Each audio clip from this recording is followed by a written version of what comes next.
अरे तुमको गुलामों और चमचों और कफन चोर की खव्वाली सुनने की आदत पड़ गई। जब एक शेर तुम्हारे सामने धारता है, सच्चाई को बयान करता है, तो सुनो आप।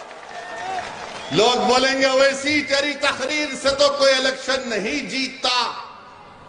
गुजरात में साबिर काबुली वाला को मैं सलाम करता हूं। अरे हम चुनाव नहीं जीते, मगर क्या तुम ये कहोगे कि कल मैं नहीं जीतूंगा? आज नहीं जीता, ये बच्चे जिता देंगे इंशाअल्लाह ताला। आज नहीं जीता, ये बच्चे कामयाब कर देंगे। अरे मैं खबर में चला जाऊंगा तो यही बच्चे आकर मेरी खबर पर ठहर कर पुकार कर कहेंगे, ओवैसी तू दीवानों की तरह पुकारता था। हमने उस बात को समझा, देख आज हम कामयाब होकर तेरी खबर पर आए हैं। मैं वो काम कर रहा हूं, इम्तियाज वो काम कर रहा है, अख्तर अली मान वो काम कर रहा है, शौकत वो काम कर रहा है, जमील खान वो काम कर रहा है, हमारा वकील तमिलनाडु का वो काम कर रहा है, उस्मान गनी वो काम कर रहा है। मगर ये लोग क्या कहते हैं? ये लोग क्या कहते हैं? सेकुलरिज्म को बचाओ। अबे कौन सा सेकुलरिज्म है बताओ मेरे को, कौन सा सेकुलरिज्म है? क्या शिवसेना सेक्युलर है? शिवसेना कब से सेकुलर हो गई मुझे बताओ? क्या राहुल गांधी पुकार कर कहेंगे कि शिवसेना सेकुलर हो गई? दोनों शिंदे और उद्धव, ये राम और श्याम की जोड़ी है, कभी भी मिल ले सकते।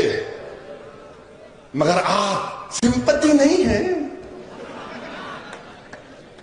जिनकी जिंदगियां बर्बाद हो गई, कभी श्री कृष्णा रिपोर्ट तो पढ़ो।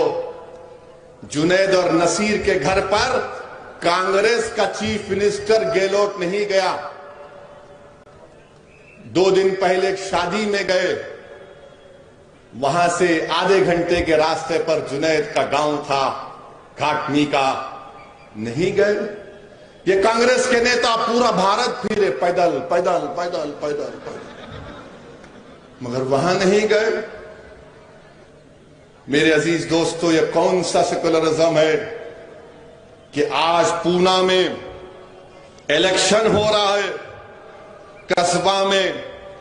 मैं शरद पवार साहिब से पूछना चाह रहा हूं कि विशालगढ़ में महाशिवरात्रि के दिन हजरत पीर मालिक रहमतुल्लाह अलैह की दरगाह पर शरपसंदों ने पटाखा, एक छोटा तोप दरगाह की तरफ लगाकर मारा। बोलो ना शरद पवार, बोलो ना कि यह किया गया काम गलत था। नहीं बोलेंगे। बोलेंगे तो इसलिए नहीं बोलते, नहीं नहीं हिंदू भाइयों का वोट नहीं मिलेगा। मेरे अल्लाह के वली के आस्थाने पर 500 साल पुरानी दरगाह पर आप वहां पर पटाखे फोड़ते हैं, जुल्म करते हैं, कोई नहीं बोलता। पूछो एडिशनल एसपी विशालगढ़ से कि किसने फोन करके उनसे कहा कि इन लोगों को रोको, गिरफ्तार करो। मैंने बात की थी। मगर शरद पवार नहीं बोलेंगे। पूना में बोलेंगे मुसलमानों वोट दो, वोट दो, वोट दो। क्यों वोट दो तुमको? तो बोलेंगे मोदी को रोकना है, मोदी जालिम है। अच्छा, मोदी अगर जालिम है, जुल्म है, मैं मानता हूं। फर्क क्या है बताता हूं मैं आपको। नवाब मलिक को जानते हैं ना? जानते नवाब मलिक को? नवाब मलिक को बेल हुई? हुई? किसको बेल हुई? किसको बेल हुई? कैसा हुई? बीटी में क्या हूं? नवाब भाई को जेल, ये बाहर। और फिर बोलेंगे ओवैसी भड़काऊ भाषण देता है। अरे कौन सा तुम्हारा सेकुलरिज्म है मेरे को बताओ कि तुम मोदी के हराने के नाम पर वोट लोग देने तैयार है, हराएंगे, मगर जब तुम जुल्म की बात करोगे तो क्या तुम भी जुल्म नहीं किए? अच्छा, मोदी के राज में जुनैद और नसीर की मौत होती है और इनको मोदी क्या करते? ईडी सीबीआई दिखाते, इनको डराते और हमको मौत मिल रही है। और जब हमारी लाशें आती हैं तो लोग कभी घर को भी नहीं जाते, ना पूछते हैं कि क्यों, क्या वजह है, उन यतीमों के सर पर हाथ नहीं रखते। मेरे अजीज दोस्तों और बुजुर्गों, ये सेक्युलरिज्म है जिसके खिलाफ मजलिस थी और है और रहेगी। औरंगाबाद का नाम बदल दिया गया तो क्या शरद पवार ने तायीद नहीं की? औरंगाबाद का नाम बदल दिया गया, कांग्रेस ने तायीद की। किसने बोला औरंगाबाद के नाम के खिलाफ? मजलिस ने बोला। आप बताइए, शरद पवार कुछ नहीं बोलेंगे?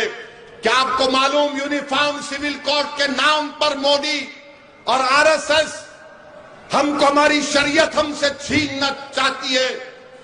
इस पर बोलो, कोई नहीं बोलते। एक ही बात बोलेंगे, पहले हराओ मोदी को।